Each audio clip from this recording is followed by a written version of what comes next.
Welcome to Nikita kitchen. ଆସନ୍ତୁ ଆଜି ଆମେ ଭେଜିଟେବୁଲ୍ ଚପ୍ ବନେଇବା।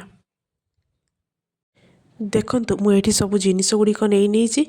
ବିଟ୍, ଗାଜର ଏସବୁକୁ ଆମେ କୋରି ନେବା। ତାପରେ ଗ୍ରୀନ୍ ମଟର, ପିଆଜ, ନଡ଼ିଆ, ଅଦା, କଞ୍ଚା ଲଙ୍କା, ଧନିଆ ପତ୍ର, କିଛି ଭଜା ବାଦାମ ଏବଂ ସିଝା ଆଳୁ ନେଇନେବା। ତାପରେ ଗ୍ୟାସ୍ରେ ଗୋଟେ କଢ଼େଇ ବସିବା। ସେଥିରେ 3 ଚାମଚ ସୋରିଷ ତେଲ ଦେବା। ତେଲ ଭଲ ଭାବରେ ଗରମ ହେଲା ପରେ 1 ଚାମଚ 5 ଫୁଟଣ ଦେବା। ଗ୍ୟାସ୍ର ଫ୍ଲେମ୍କୁ ଆପଣ ଲୋରେ ରଖିଥିବେ। ତାପରେ ସେଥିରେ କଟା କଞ୍ଚା ଲଙ୍କା ଏବଂ ଅଦା ଛେଚା ପକାଇବା ଏବଂ ଗୋଟେ କଟା ପିଆଜ ପକାଇ ଭଲ ଭାବରେ ମସଲାକୁ ଭାଜିବା, ଯେମିତିକି ଅଦାରୁ କଞ୍ଚାଳିଆ ବାସ୍ନାଟି ପଳାଇବ।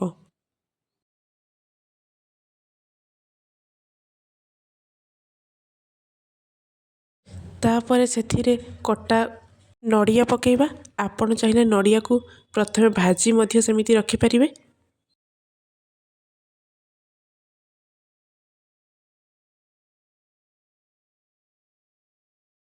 ଏବେ ମସଲାଟି ଭଲ ଭାବରେ ଭାଜି ହୋଇଗଲାନି।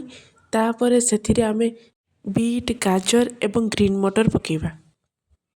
ପରିବା ଗୁଡ଼ିକୁ ଭଲ ଭାବରେ ଭାଜି ଆଣିବା।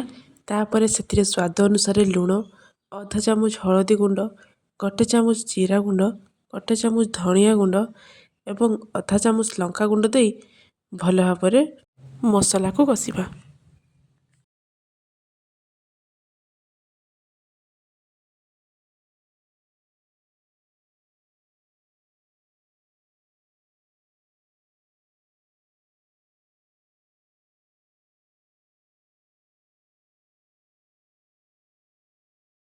ଏବେ ସେଥିରେ ସିଝା ଆଳୁ ଏବଂ ଭାଜି ରଖିଥିବା ବାଦାମ ଏବଂ କଟା ଧନିଆ ପତ୍ର ଦେଇ ମସଲାକୁ ପୁଣି ଥରେ 2 ମିନିଟ୍ ପର୍ଯ୍ୟନ୍ତ କଷିବା।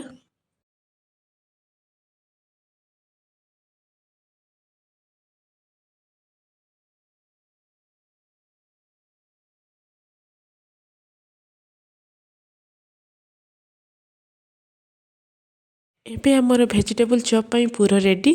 ତାକୁ ଆମେ ଗୋଟେ ପ୍ଲେଟ୍କୁ କାଢ଼ି ଆଣିବା।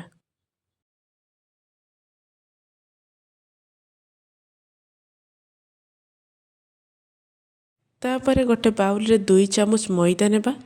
ସେଥିରେ 1.5 ଚାମଚ କର୍ଣ୍ଣଫ୍ଲୋର, ସ୍ୱାଦ ଅନୁସାରେ ଲୁଣ ଏବଂ ଅଳ୍ପ ପାଣି ଦେଇ ତାର ମଧ୍ୟ ଗୋଟେ ବ୍ୟାଟର ବନେଇବା। ବ୍ୟାଟରଟି ବେଶୀ ଗାଢ଼ କରିବେ ନାହିଁ।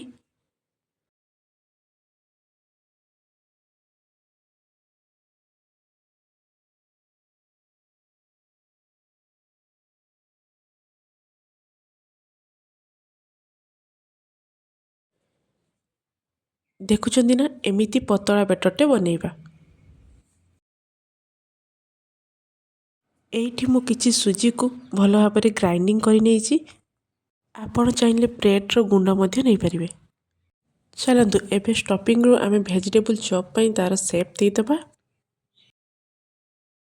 ଯଦି ଆଜିର ମୋର ଏହି ଭିଡ଼ିଓ ଆପଣମାନଙ୍କୁ ଭଲ ଲାଗିଥିବ, ତେବେ ମୋ ଚ୍ୟାନେଲକୁ ଲାଇକ୍, ସେୟାର, ସବସ୍କ୍ରାଇବ୍ କରିବାକୁ ଜମା ବି ଭୁଲିବେନି ଏବଂ କମେଣ୍ଟରେ ଜଣାଇବେ ମୋ ରେସିପିଟି ଆପଣମାନଙ୍କୁ କେମିତି ଲାଗିଲା।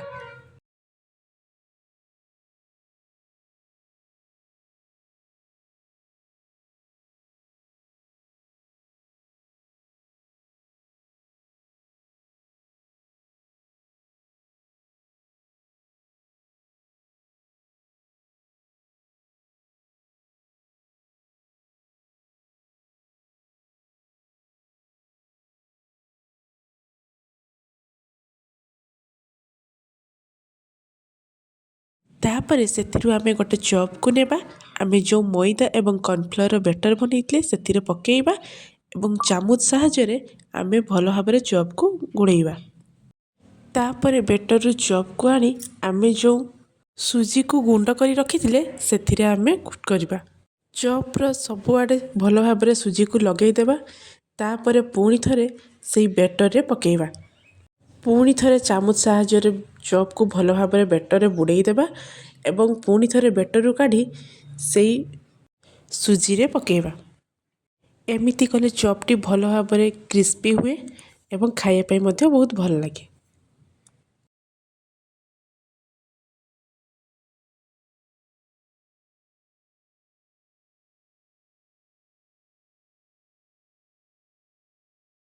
ଏବେ ସୁଜି ଗୁଡ଼ିକ ଭଲ ଭାବରେ ଲାଗିଯାଇଛି। ତାପରେ ଏମିତି ହାଲକା ହାଲକା ତାକୁ ଏମିତି ଝାଡ଼ିଦେବା, କାହିଁକିନା ଯାହା ବି ବଳକା ସୁଜି ଥିବ ସେ ଚପ୍ରୁ ପଡ଼ିଯିବ। ଏମିତି ଭାବେ ସେମ୍ ପ୍ରୋସେସ୍ରେ ଚପ୍ ଗୁଡ଼ିକୁ ବେଟରରେ ବୁଡ଼େଇବା, ବେଟରରୁ ଆଣି ସୁଜିରେ ପକାଇବା, ପୁଣି ଥରେ ବେଟରରେ ପକାଇ ସୁଜିକୁ କାଢ଼ି ଆଣିବା ଏବଂ ତାକୁ ଭଲ ଭାବରେ ସୁଜିକୁ ଲଗାଇ ପ୍ଲେଟ୍କୁ କାଢ଼ି ଆଣିବା।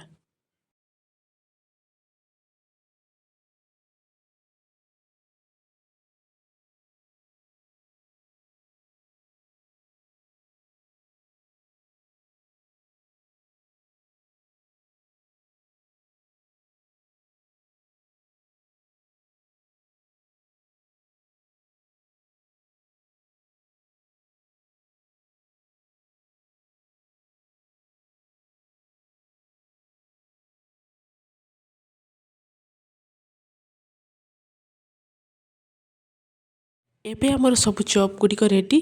ଚାଲନ୍ତୁ ତାକୁ ଏବେ ଛାଣିବା। ଗ୍ୟାସ୍ରେ ଗୋଟେ କଢ଼େଇ ବସିବା, ସେଥିରେ କିଛି ରିଫାଇନ୍ ତେଲ ଦେବା। ତେଲ ଭଲ ଭାବରେ ଗରମ ହେଲା ପରେ ଗୋଟେ ଗୋଟେ କରି ଚପ୍କୁ ପକାଇବା।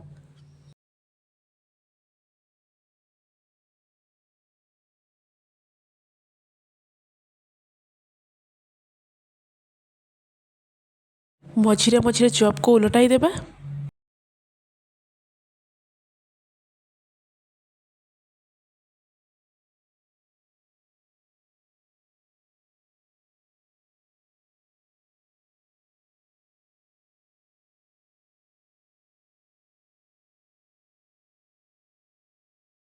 ତାପରେ ଚପ୍ ଗୁଡ଼ିକ ବ୍ରାଉନ୍ କଲର୍ ହେଲା ପରେ ତାକୁ ଗୋଟେ ପ୍ଲେଟ୍କୁ କାଢ଼ି ଆଣିବା।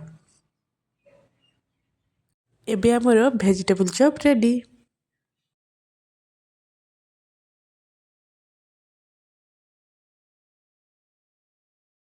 Thank you.